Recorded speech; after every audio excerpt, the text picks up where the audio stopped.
Alright. Alright, Likutei Moharan, Teriyud base. So we have explained the action that what is the thing that causes the exile of the originator of the Chiddush that the Lamdan learns, that causes separation between the originator and the Torah that he learns. Because naturally, when you learn the Torah of somebody b'shmoi, his lips, utter these divrei Torah in the kever, which means that the neshama gets back into the body like a rider on a horse. Okay. Now, the Lamdan, he learns the divrei Torah of the originator, of the Tana, or whatever comes the Tana, yeah, or the Amoyer, or the Rishon, or whatever. And by learning it, the divrei Torah, or somebody's divrei Torah, this is his Ruach HaKodesh. The Torah itself is the Shechina, so this is his Ruach HaKodesh. When the Lama holds in his mouth, it means he holds the Ruach of the Tana in his mouth. This is called Neshikim, this is called kissing. But Talmid Chacham that learns Lo L'Shem Shamayim is worse than an Avela. Is worse than a rotten carcass. Now that's not very appetizing. So what happens is the Tana refuses Kiviyachol to get back into his body and to go into P'chinas Neshikim with the Lamdan.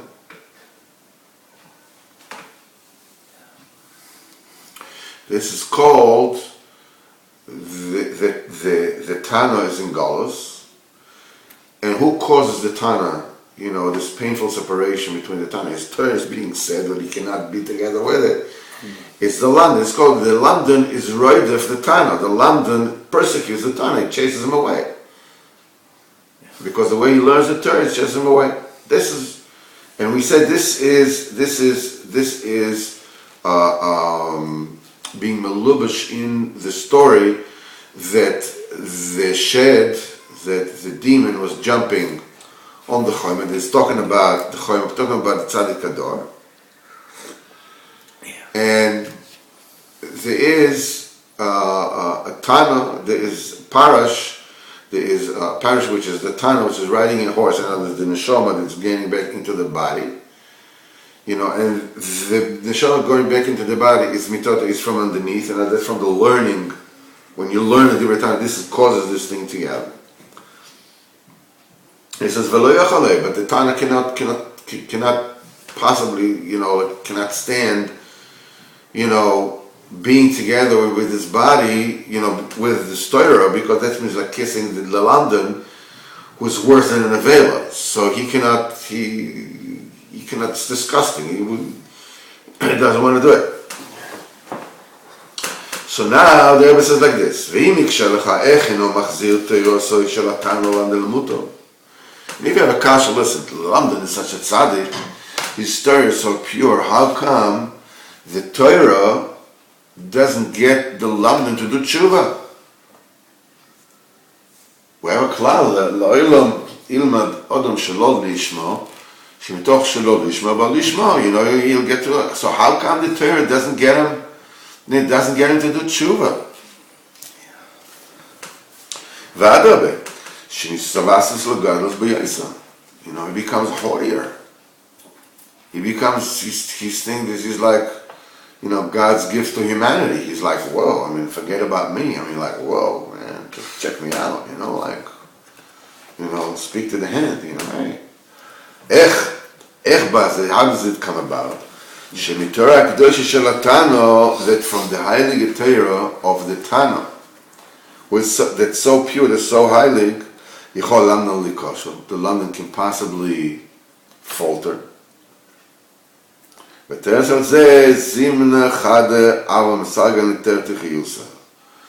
teretz is in the next installment of the story. that once there were two mules standing on two bridges on the river of Donag. Donag in Hebrew means wax. So it's called on the river Wax, we'll call it. Okay, so that's the now mules in Aramaic is chiyusa. Chiyusa is also a shon of vitality, right? Of chiyus, of sustenance. So within this story, which is a fantastic story, there's the two mules standing on two separate bridges over a river that far, and he's jumping from one to the next, from next to the one, boom, boom, boom, backwards and forwards. And so he says, sometimes the Tano, is being pushed off from the Shamayim to fall into an extremely subtle mistake. What is the mistake? That כביכול שלא לשמו. כדי שעל ידי זה ימשיך לעולם תחת חיוסו.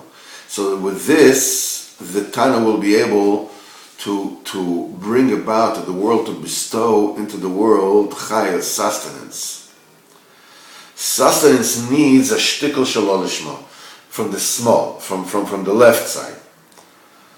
It says, and now he says over here we're explaining chayos, chayuso, the mules mishon chiyus. In other words, two types of chiyus the world needs. There are two types of vitality that come about from the learning of the Torah. Chiyus ruchni, the spiritual vitality. From the right side is oirech yomim, is longevity. Chiyus gashmi, and physical and material chiyus.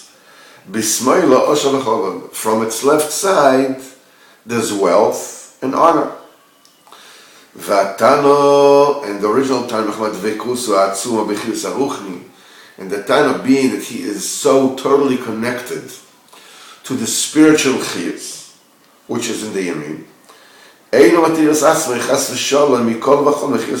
does not allow himself to veer, even for a split second, from the spiritual vitality. And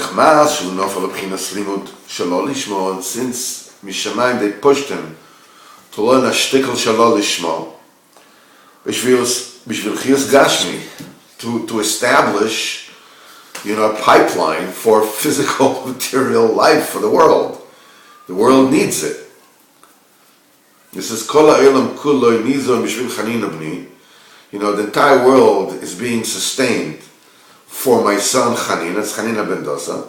The Chanina ben Dosa said, "Dailo bekav charuvim mishabbos l'shabbos." All he needs is just a handful of carobs from one Shabbos to the next. Now he doesn't need it all, but the entire world is being sustained for him. So the tzaddikim in all the generations, the mefarash, what does it mean? B'shvil chanina, for the sake of chanina b'ni. But they say also b'shvil chanina b'ni means the path. Shvil is a path. In other words, the whole world is being sustained through the path that Chanina, my son, has dug to the world with his tzidkis. And he himself doesn't need the whole thing; he just needs, a couple of carobs from Shabbos to Shabbos, and that's it. Just a few grams of carobs from Shabbos to Shabbos. The Tana has to open up a channel of chiyus of the world, chiyus of the world. So for this is being pushed Mishamayim to learn a shtika shalol lishma, so there'll open up a channel of chiyus. But the Tana himself is constantly diligent not to veer away from dvekus with chiyus ruchni. Doesn't want to know chiyus gashmi. He's not interested in this. So what happens is that he's being pushed to shalol lishma. So what does he do? He jumps back again to lishma, right? But the Oilim still needs Chiyah, so they push him Mishamayim, Shalol Lishma, then he jumps back again. So it keeps on going, boom, boom, boom. It keeps on going back and forth. So he says, in the Tano, because if he's Givaldi Dveikus, in Chiyus Ruchim, which is on the right side, he doesn't allow himself to veer from spiritual vitality. And being that he was pushed into learning Shalol Lishmo to give the world physical vitality, and he is standing like on the two bridges of wax, of the river wax, this is what the story is, and he's jumping from one to the next. In other words, the Pashat Pshat Keviyachol of the story, of this fantastic Maisa, is that the two mules were standing on two separate bridges over the river that was called wax, Doinag, and the Shem, he was jumping from one to the next. And here the Rebbe is going to take Doinag in its meaning in its literal meaning as wax, not as the name of the river, but as the substance wax.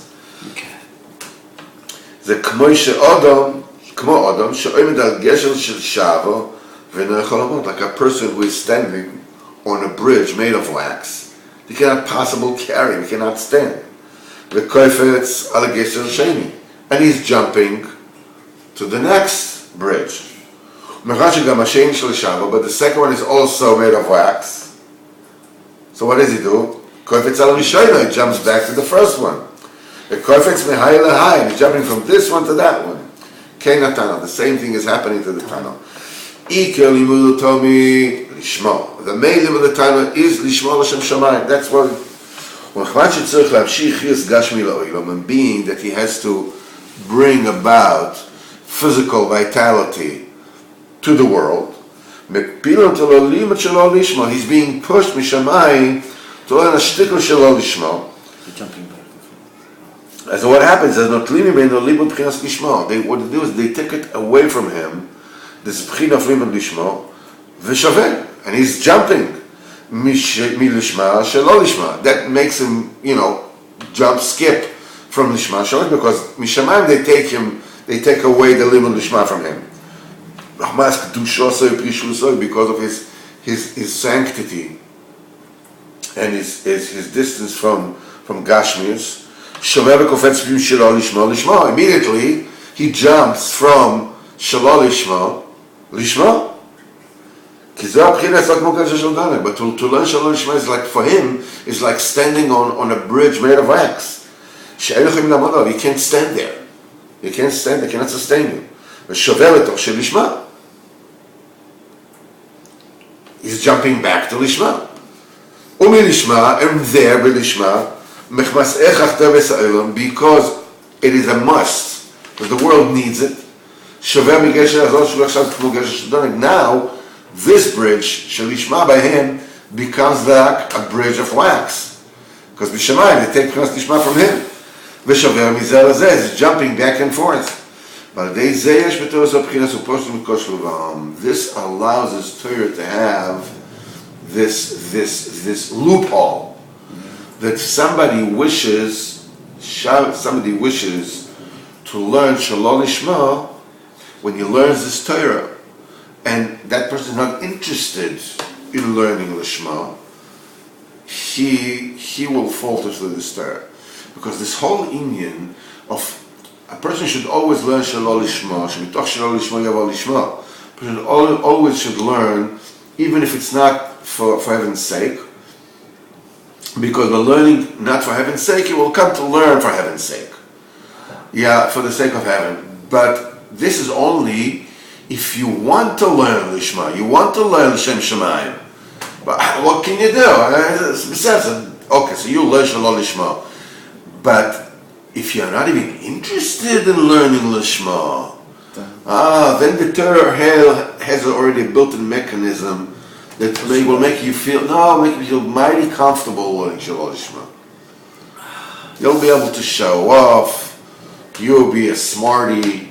You'll be able to break everybody's, to break everybody's kneecaps in learning. You'll prove to them what a dullards and no good nicks they are. They should be ashamed of how to be in the same room with you. And this you call learning? This is learning? This you call learning? My little nephew, the one with one eye with half a brain, he learns better than you. It's just like, tomorrow we will, B'ezrat Hashem, learn the tikkun, how the rectification of this whole mess is being, let me find the word, achieved. Okay, go with achieved, that's fine. Hello.